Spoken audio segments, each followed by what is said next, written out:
Locked on crossover time, the Pacers shoot the snot out of the ball and take and steal Game 1 here in Rocket Arena. The Cavs decidedly did not shoot that well. Tony East and Denny Cunningham from the arena after Pacers-Cavs Game 1.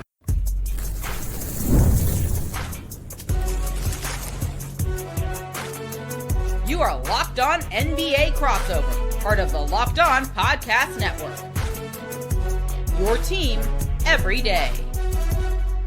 What's up, everybody? Happy Monday. Welcome to a Locked On Pacers, Locked On Cavs crossover after Game 1 of the Eastern Conference semifinal series. I'm Tony East, the host of Locked On Pacers. Danny Cunningham from Locked On Cavs here as well. We're still in Rocket Arena where the Pacers 121, Cavs 112. The final score from the first game of the series. Darius Garland didn't play. The Pacers had to take advantage, and they did. An excellent offensive night for them with execution, and as they made very clear after the game with shot making. Danny, what'd you think? Yeah, Kenny Atkinson after the game said otherworldly shot making by the Indiana Pacers. He said in the first half, and did not have the numbers for the full game, but he said that they held the Pacers to like the second percentile shot quality in the first half, and Indiana was making absolutely everything. I think there are things that the Cavs need to fix on both ends of the floor, but ultimately Indiana shot over 50% on threes, some of them wide open, some of them tightly contested, and the Cavs, who finished as the number 2 3-point shooting team in the regular season, shot 44% from beyond the arc in the first round against Miami, finished with their second worst shooting game from deep this entire year. 9 of 38 from beyond the arc. Like, this is, if you think that is sustainable, you feel really, really good about the Pacers. If you don't, I think you probably come out of this game saying the Cavs kept this close despite playing really poorly offensively. Yeah, Rick Carlisle called it an exceptional shot-making night for the Pacers. The coaches did a good job with what's more credit, exceptional or otherworldly? Who gave the Pacers more credit? Yeah, I appreciate the coaches going that route. And usually after games like this, something I like to talk about, and I'm sure you do too, is if the Pacers made 50% of those threes, but those shots were awesome, they'll still feel good about how they played. Largely, they just, as they did to the Bucks, and you would text me about after every game, they mostly generated really good threes in this game. Ben Mathurin hit a late shot clock one that was tough. Myles Turner at the end of the third quarter hit a tough one. Andrew Nembhard late in the game hit 2 really toughies. So there was obviously some swing threes, as there are in every game, but in general I think they like their shot quality, which they'll take to game 2 happy about. And the other reason they'll feel thrilled about that is they just smoked the Bucks because they got whatever shot they wanted for an entire series. Of course the Cavs are a better defensive team than that, so that's the other side of that coin. But the Cavs, as we just heard from Donovan Mitchell and Evan Mobley, like their shots too. They just made 23% of them, which I believe after checking was their second worst 3-point shooting percentage game of the season. Right. I would bet that in game 2 that number is going to go up a little bit and the Pacers 3-point number is going to come down a little bit. I don't think that this is necessarily, and I think that both these teams can generate shots probably about the same quality they did in this game, but I think that those shooting percentages are going to level out. Like, that's kind of the thing that I take away from this, and I didn't get a sense from anybody that I talked to, players, coaches, anybody connected to Cleveland. There's no sense of panic coming out of this game. Like, they feel as if they lost this game not because of the pace at which Indiana played. Like, they acknowledged that took some adjusting to, and I thought they did a much better job after the first quarter of kind of controlling the pace. Indiana dictated it very strongly early on. After that, I thought the Cavs did a better job, but I do think that the Cavs feel confident they're going to shoot the basketball better than they did on Sunday night. I think the Pacers were thrilled with the pace of the game, especially when they set it early, and it's hard to change the rhythm of the game. I thought the Cavs did at least a decent job of that, but Mitchell did a good job, I think, highlighting the struggles the Cavs had getting out of that rhythm after the game, which is when you're missing a lot, the Pacers are in transition, and when the Pacers are scoring or making shots, they can set their defense, and that kind of just creates this snowball effect of a game that goes the direction of the team pace-wise that is making the shots, right? And then that was the Pacers today, who were flowing into stuff quickly, but they never got late in the shot clock. The Pacers did. They were able to kind of get the shots generally, I thought, that they wanted, unless they went against Evan Mobley. Is there 2 of Evan Mobley? He is everywhere. It's unbelievable. But outside of that, I think you're right that as the game went on, the pace tilted a little towards the Cavs, but I think the Pacers walked away a little bit going, oh, sweet. Like, we know that if we play our way similar to the first round, shots we like will be there and the pace will be there, but it is harder to speed the game up and play at the speed you want when you're pulling the ball out of the net more often. So it will be important for them to defend as well as they can. In game 2, their defense was good enough in this game. Their paint defense will certainly be something that they even talked about after the game that needs to be adjusted to almost 70, maybe exactly 70 points in the paint for the Cavs, but the pace battle did early tip to Indiana, and I think that set the tone for the rest of the night. It definitely set the tone. The interior is where I think the Cavs went into this series expecting to have the advantage. They obviously scored in the paint. I don't want to say at will, but there were stretches in this game where it kind of felt like they had a layup line going. And if they could have parlayed that with some made shots from the outside, and when you look at like Donovan Mitchell's box score, to me, is something that's going to stand out about this for the Cavs. 33 points, great, but he needed 30 shots to do it. Yeah. 1 of 11 on three-pointers. He hit a 3 in the first quarter because he and Evan Mobley both scored 5 of the first 10 points for the Cavs, a three-pointer for both of them in that stretch, and then after that, the Cavs only made 7 more threes. Like, that is just not an area where they can live. Donovan needs to be more efficient. I thought the ball was a little too sticky for the Cavs, too. And their assist number, I kind of think is, I don't want to say... a little bit misleading. Like, I don't think that the ball moved as well as we see it when the Cavs offense is really going.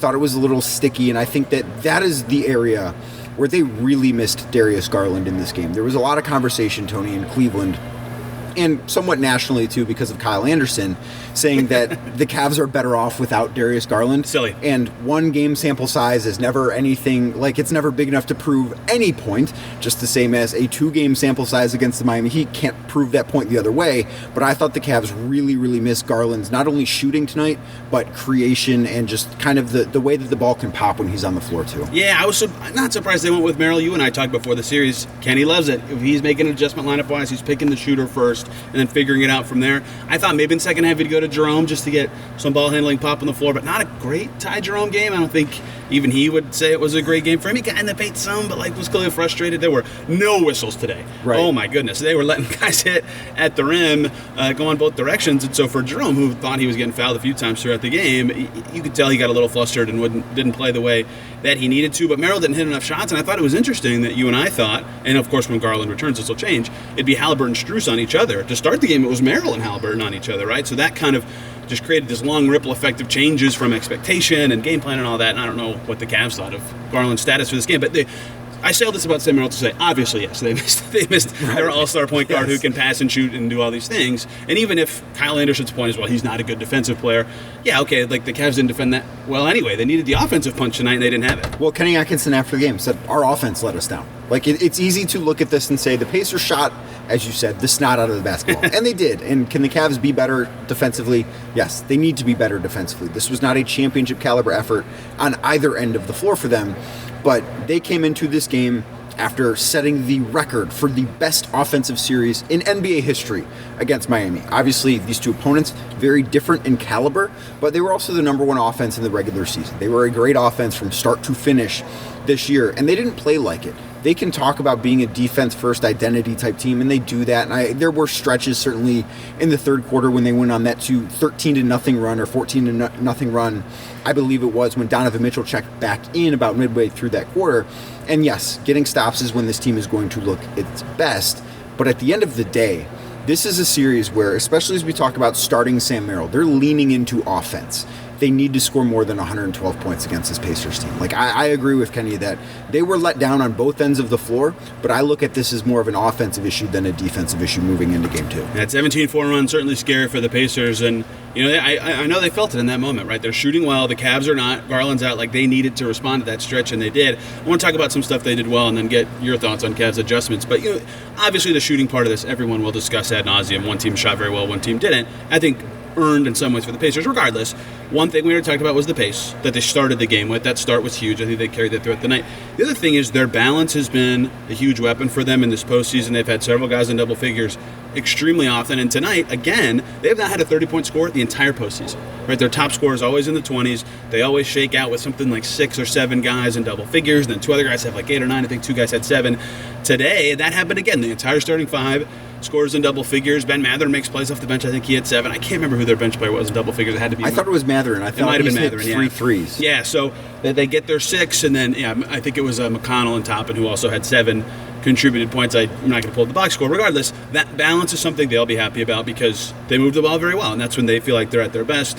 30 assists there. That's repeatable, regardless of if shots go in or not. That process will be good. Tyrese Haliburton was seeing enough lanes to, okay, here comes a switch, skip pass, great, that guy's open, and with the amount of attacking the Pacers have, I think they'll be happy with that. I think they'll be happy with some of their perimeter defense. I think that when their perimeter defense broke down, they'll be quite frankly pissed about how they reacted to those things around the rim, but some good point of attack work, especially on Mitchell. A lot of other guys had I thought a lot of the series would look like Cavs drive, Cavs lob, Jared Allen dunks. That was only once, maybe twice this whole game. So I think one of them came in fast break. Yeah, I just don't think that you can necessarily count that with what you're talking about. Right. So I think that the Pacers will be happy process-wise with a lot of stuff that they could have prepped for and stuff that could happen again, even though, of course, shooting, and deservedly so, will be a dominant conversation in this game. Danny, in just a second, I think we need to talk about, from your perspective, things Cavs can do better in this game. Show sponsored by Betterhelp. The world has made a lot of progress when it comes to mental health, but there's still a long way to go. Too many people still avoid therapy because they're afraid of being judged. But the truth is, taking care of your mental health should be just as normal as going to the gym or eating healthy. It's Mental Health Awareness Month. Let's normalize getting help and encourage everyone to prioritize their well-being, because when people feel supported, families, workplaces, and entire communities are better for it. Therapy has been helpful for many people for many reasons. It's not just about dealing with your big problems, it's about maintaining your mental wellness, just like you do with your physical health.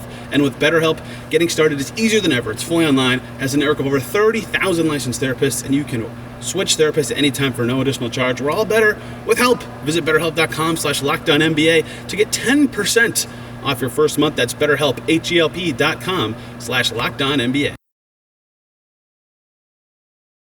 Back here on Locked On Pacers and Locked On Cavs. Thanks for making either of us your first listen today. We'll both have our own individual shows after this game as well for your second listen after this.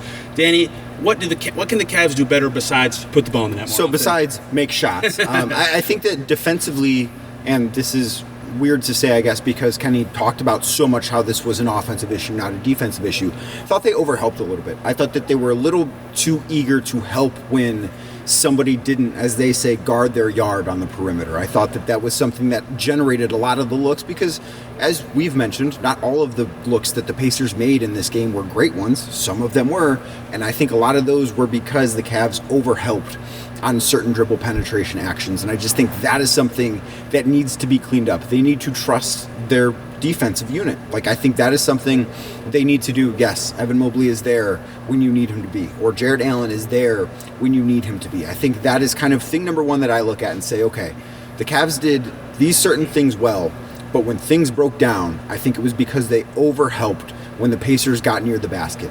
If the Pacers are shooting, and part of their shot diet, it felt like in that second quarter when they really made tough shots, they were forcing them into a lot of 17 to 19 foot looks that were just inside the 3-point line. Pascal Siakam made some of them. Tyrese Haliburton made some of them. You got to live with those. I think they got a little bit too eager as the game went on, and I thought that led to some of the 3-point makes that the Pacers had. From your end, what do you think the Pacers will take away from this game and trying to adjust on in game number 2? Yeah, two of the obvious ones, the turnover and rebounding part of the game. They did win, obviously. Their efficiency per possession was actually, I believe at one point the Cavs had 10 more shot attempts and the free throws were even for a team that's usually as potent as the Cavs are offensively. You cannot give them a possession advantage.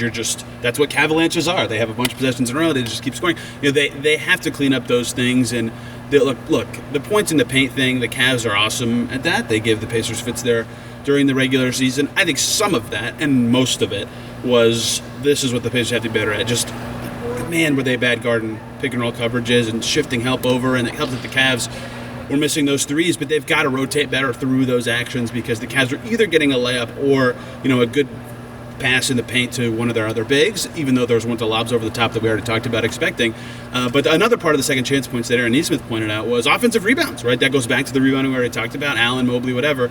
Grab it, put it right back up. That's easy buckets that the Pacers have to prevent. So that's just generic, kind of obvious things that they need to do better. I think they also, at times this game, got a little too ooh, who's Jared Allen on? Let's attack that guy. And sometimes that did work, but Siakam had some tough jumpers trying to shoot over him. They would try to get past him in the lane, and it would get a half step, but not enough to create anything, and just kind of have to reset. The Pacers did move pretty well today. I thought their offensive tempo, as we already talked about, was pretty good, but they are not a mismatch hunting team. And when they get into that, they don't look like themselves. I thought that happened a little too much, but you can mask that when you make the shot anyway. Yes, that's one of the things that did stand out to me is they wanted to go at Jared Allen a lot. And I thought the Cavs actually kind of leaned in a little bit too much to trying to attack Tyrese Haliburton on that end of the floor. He defended really well today. He defended really well today. That was one of the things that stood out to me about that is I think that they need to just kind of stay in their offensive flow. They're not a team that's at their best, and I think in some big games that they've played, primarily against Boston during the season, and they've won this way, but it's not the thing they do best, but they can get a little hunt happy, where they start trying to pick off the weakest defender. And yes, there are some defenders that are better than others. And we heard Darius Garland's comments during the last series where, what did he say? They want to pick on Tyler Hero of the Miami Heat.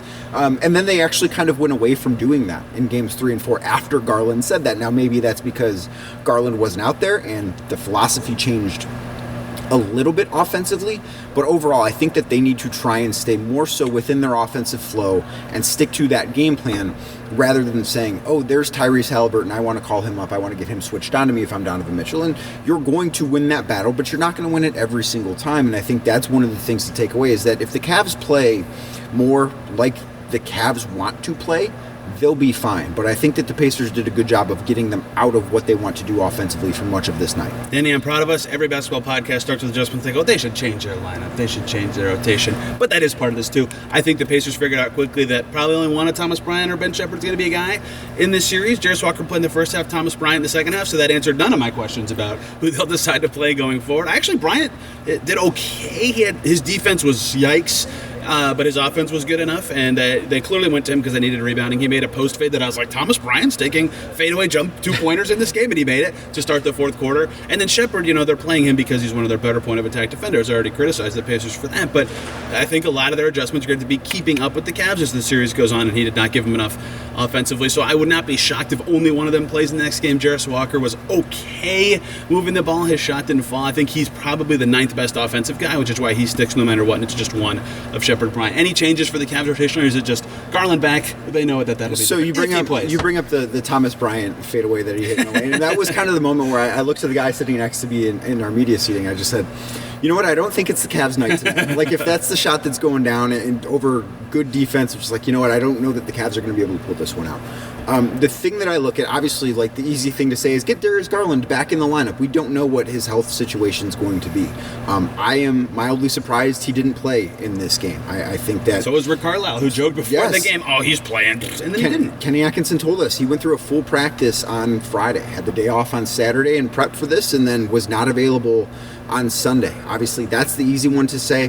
Very curious about Isaac Okoro, because he played, I don't know how many minutes. I think he actually finished as a plus in the plus-minus category, which of course does not always tell the complete story of how you played, but the Pacers have no interest in defending him. He's going to be able to stand in the corner, and there might not be another guy on his side of the floor.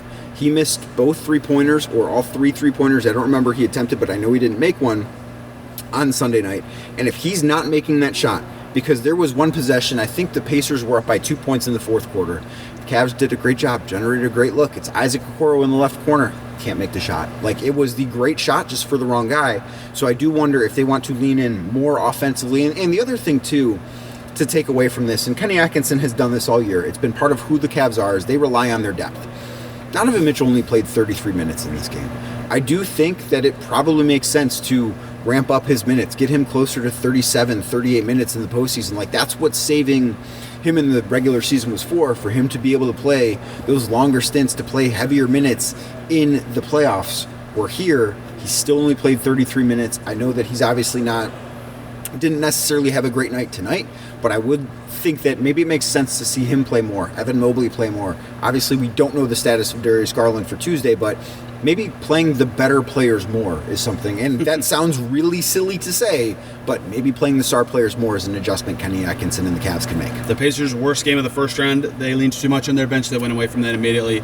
In Game 4, Nembhard was their minutes leader at 37. That seems like the healthy number when you're going for a depth team that you're relying on your depth, but you still want your stars to be stars. Right. I liked that number for the Pacers, who have similarly tried to rely on their depth to keep their stars as close to 100% as possible. Really looking forward to Game 2 in this building. Will the Cavs shoot better? Almost certainly. Will the Pacers shoot worse? Almost certainly. But how will everything else go in the game? Can the Pacers get back to Indy up 2-0? That would shock everybody, including me, who picked the Cavs to win the series. Quite the start for the Pacers. They took advantage when they need to. Anything else, Danny, today? Not that I can think of. I'm sure there will be much more specific, in-depth coverage of this game for the Pacers from you, and certainly for the Cavs from me. Of course, check out Locked On Pacers and Locked On Cavs for our solo episodes for more. Thanks for watching, guys. We'll catch you both after Game 2.